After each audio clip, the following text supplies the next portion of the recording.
자, 다섯 번째 썰 한번 가보도록 하겠습니다. 댓글 컨텐츠고, 영상 제목, 지혜만 있지 말고, 백화점, 마트, 공항, 출퇴근도로 한번 가보세요. 세상에는 잘 산 사람이 훨씬 많아요. 라는 영상에 달린 댓글입니다. 여러분, 대한민국 잘 사는 사람이 얼마나 될 것 같습니까? 없는 건 아닙니다. 많아요. 많은데, 반대로 잘 사지 못한 사람은 엄청 많습니다. 여러분, 서울 같은데 왜, 영상 같은 거 보면, 서울 막 잘 사는 것 같잖아. 맞죠? 서울에 이제, 그런 고층 빌딩이나, 아파트 같은 데 보면, 아, 서울 정말 사람들 잘 산다. 지방사는 그렇게 생각하거든. 근데, 그게 좀 함정이 있어요. 어떤 함정이 있냐? 그 서울 토박이분들은 아실 텐데, 그 미디어에 나오는 서울은, 서울에 가장 잘 사는 곳만 나오는 겁니다. 그러니까 이제 보통, 근데 풀리지 않는 궁금증. 왜 여자들은 식사할 때 꼭 둘만 가져 하는 걸까요? 이건 진짜 아직도 모르겠음. 눈치가 없네요. 지금 썰 풀고 있는데. 아무튼 계속 진행하겠습니다.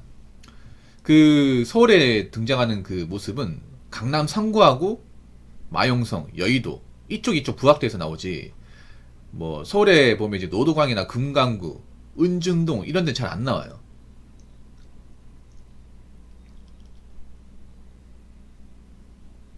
서울 분들 잘 아실 겁니다. 서울도 좀 힘들게 사는 분들 좀 많고 좀 어렵게 사는 분들 많거든요.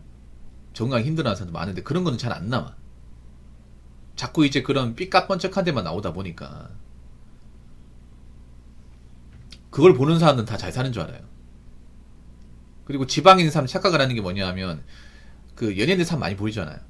관찰 예능 같은 거 많잖아요. 그 보면 이제 연예인들 사는 데가 보통 동네가 아니에요. 평범한 동네가 아닙니다. 네. 요즘 보니까 연예인들이 송동구에 많이 사는데 송동구는요 서울의 일반 시민들이 비집고 들어올 수 있는 그런 곳이 아닙니다.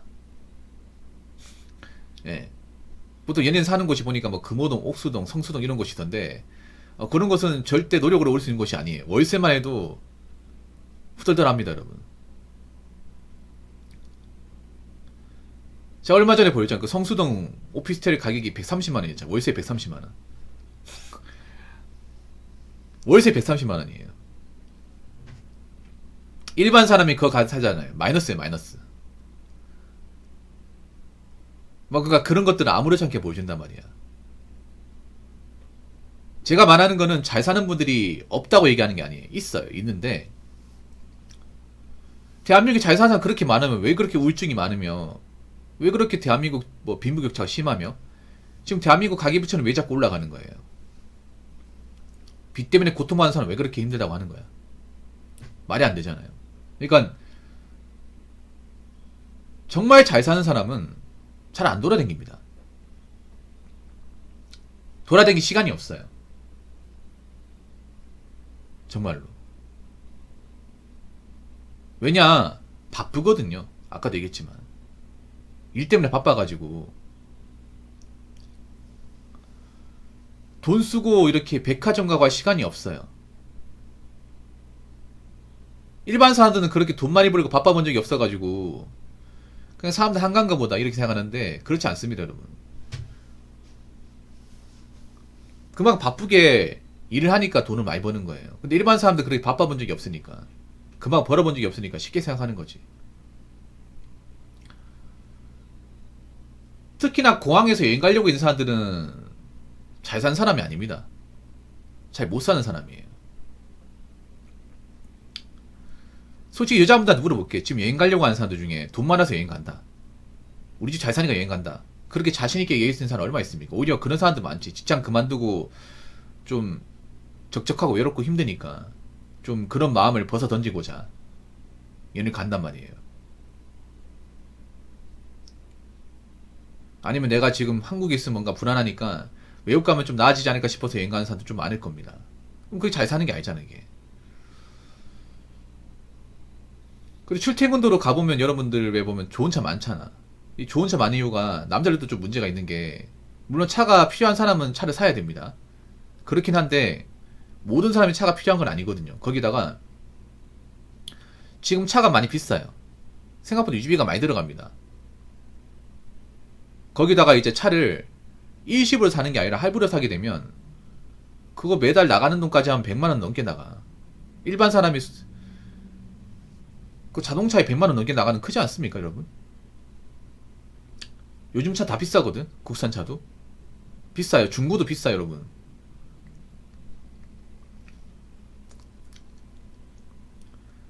그 차를 산다고 하면 돈을 못 모으는 거예요, 이거를 생각하면. 남자도 버는 거 뻔하단 말이에요.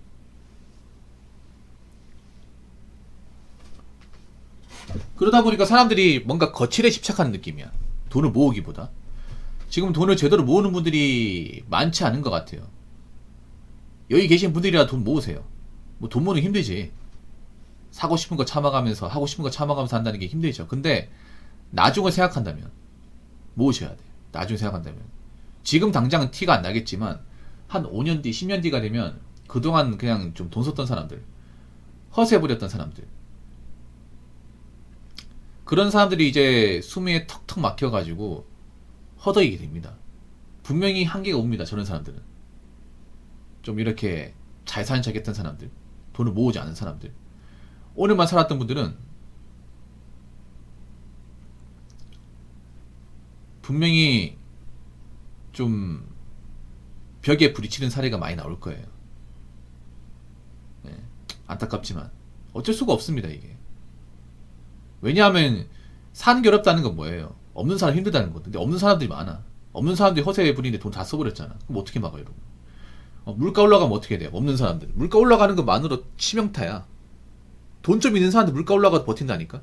근데 가진 게 없고 모아놓은 게 없는 사람은 뭐 김밥 한 줄에 뭐 500원 올라가도 그거 자체만은 치명상이고, 월세 10만 올라가도 치명상이고, 택시 몇백 올라가는 것도 치명상이고, 세금 얼마 올라가는 거 치명상이야. 그래서 겉으로 뭔가 이렇게 있는 척 하는 사람들 절대 부러워하지 마세요. 그 오래 못 갑니다. 자, 댓글 한번 읽어보도록 하겠습니다. IMF 경험해보면 다시는 경험하기 쉬울 건데, 지금은 잔잔한 하늘이지만 곧 태풍이 몰아칠 것 같아요. 지금은 태풍이 몰아치기 전에 고요한 하늘. 우리나라 첫 번째 IMF 때 대기업 대우가 넘어갔습니다. 그거 보고 전 충격받았었는데, 영화 국가 부도의 날 한번 보세요. 그거 보면 그때 혼란을 잘 표현했습니다. 사실 영화보다 현실 체감이 더 잔인했었음. 정말 자신이 일하는 회사에서 정리해고 당해봐야, 아, 내가 왜 그렇게 살았었지? 하고 후회함. 해봤자 늦었지만. 근데 IMF 때랑은 좀 다를 겁니다. 기업들은 사실 크게 문제가 없습니다. 기업들은 이미 그 IMF 때 한번 풍파를 겪었기 때문에 두 번 그렇게 당하진 않아요. 대기업은. IMF 때랑은 좀 다를 겁니다. IMF 때는 기업들이 휘청거렸다면, 기업과 가게가 휘청거렸다면, 지금은 가게만 휘청거립니다. 일반 개인만. 기업들이 이미 이런 사태가 일어날 거라는 걸 이미 다 예상을 하고 시뮬레이션 다 돌려놨습니다. 그래서 그분들은 딱히 뭐 크게 휘청거리거나 하지 않을 겁니다. 근데 문제는 거기에 고용된 직원이나 일반 사람들이 문제죠.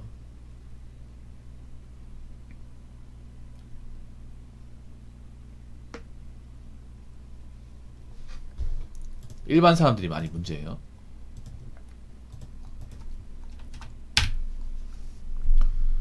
왜냐, 일반 사람들 중에 빚 가진 사람들 많거든.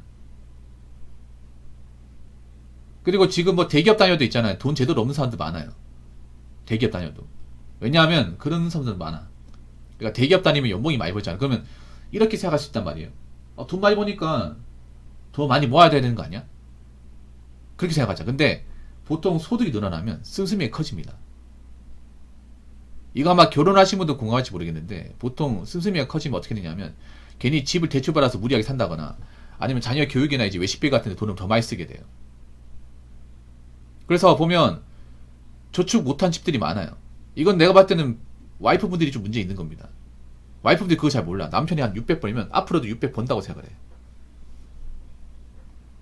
월급 600 벌면 거의 억대 연봉이거든요. 그게 굉장히 큰 돈이란 말이야, 이게.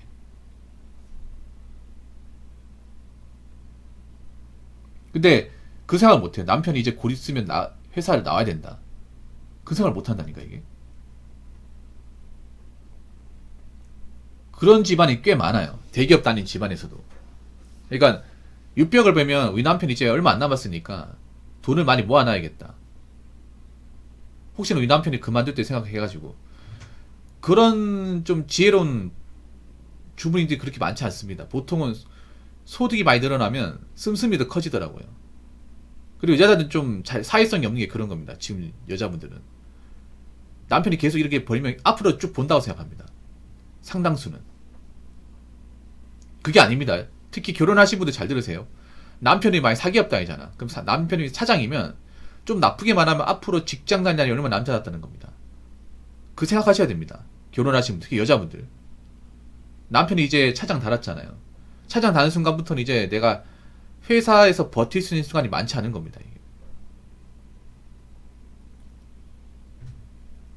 그럼 어떻게 하겠어요? 우리 남편이 회사 이제 좀 사정이 안 좋아지고 실적이 없으면 우리 남편이 나올 수도 있겠네?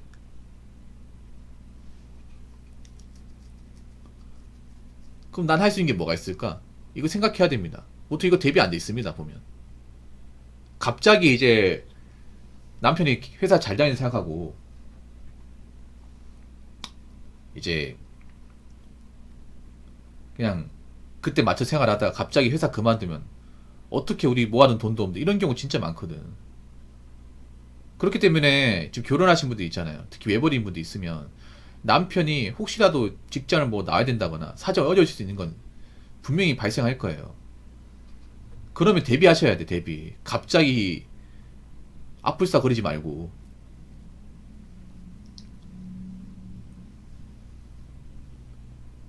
그리고 뭐 알바라도 하면 다행인데 근데 요즘 알바 자리도 잘 없어요, 여러분. 알바 자리 같은 것도. 경제가 힘들어지면 알바 자리도 많이 없습니다. 그래서 제가 봤을 때는 뭐 우리나라 경제 상황이 안 좋아지면 개인이 굉장히 힘들어질 겁니다. 개인이.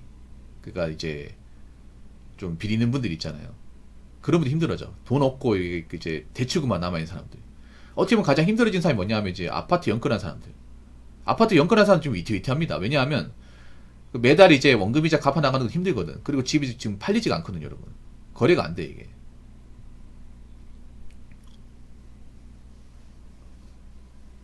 그러다가 직장 누구 둘 중에 한 명 그만두게 되면 그때부터 작살 나는 거예요, 여러분. 겨우겨우 지금 연명하는 집 많은 집안도 많거든요.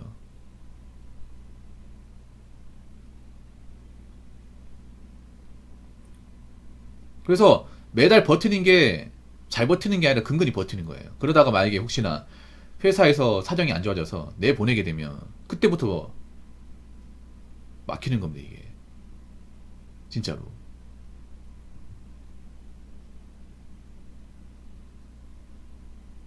아무튼 그렇기 때문에 앞으로 이제 제가 봤을 때 없는 사람은 더 힘들어질 거기 때문에 내가 지금 모아놓은 게 없다. 우리 집 잘 사는 게 아니면 정신 똑바로 차리고 사세요. 여자분들 특히 내가 얘기하고 싶은 게 내가 사는 게 안 좋다고 여행 가고 그렇게 퉁치지 마시고 뭐라도 하세요. 뭐라도. 특히 경제 안 좋아지고 힘들어지면 여성들 일자리 많이 사라집니다. 어떻게 보면 지금 여행 갈 때가 아닙니다. 여행도 있잖아요. 어느 정도 내 할 일을 다 해놓고 여유가 있어 여행을 가는 거지. 내가 지금 현생이 안 좋으니까 내가 지금 뭔가 해놓은 게 없어 여행 가야겠다. 그렇게 갔다 오잖아요. 만약에 좀 시장 경제 안 좋아져가지고 일자리 사라지면 그때 가면 여행 간 돈도 아쉬워지는 거야. 내가 그때 그 돈만 가지고 있었어도 그런 말 나온다니까요, 이게. 그러니까 지금은 승부르기 할 때입니다. 없는 사람들은. 그러니까 이제 지금 하고 있는 일 잘하고 계시고 헛돈 쓰지 마시고요. 잘 비축해 놓으시기 바라겠습니다. 자, 이상으로 5번째 썰 마치도록 하겠습니다.